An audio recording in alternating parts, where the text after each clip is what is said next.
Ko'pchilik 11-sinfni bitirdi. Ana endi navbat guys DTMga.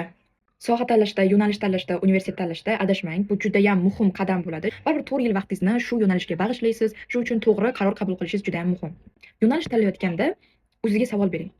Rostdan ham shu sohaga qiziqamanmi? Keyinchalik men kim bo'lishim mumkin? Misol uchun men xalqaro munosabatlar, diplomatiya sohasini tanlaganman. Nima uchun? Chunki o'zim vaqtida AQSh elchixonasida stajirovka qilganman, aynan amaliyot o'tkazganman. U yerda elchilar bilan ishlab ko'rganmiz, loyihalar o'tkazganmiz, o'zim ham qatnashganman loyihalarga. U yerdagi muhit, u yerdagi ishchilar menga juda ham yoqgan va o'zimni shu sohada ko'rganman kelajakda. Demak, shu sohani tanladim, shu yo'nalishni tanladim va men top university list qildim. Universitetlar qaysi universitetlarga topshirishim mumkin va qaysida aynan meni yo'nalishim bor. Davlat universitetlaridan men Jahon iqtisodiyot universiteti va Sharqshunoslik universitetini ko'rdim. U yerda shu yo'nalishda yaxshi ta'lim berishar ekan. Top listimda Jahon iqtisodiyot va diplomatiya universiteti.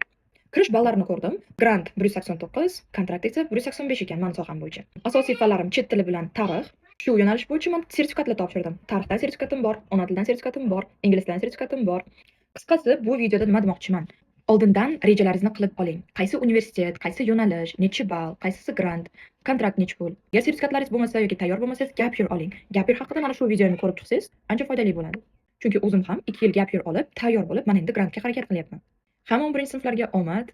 Kommentariyada qaysi universitet va qaysi soha bo'yicha ketayotganingizni yozib qoldiring, bu juda ham menga qiziq.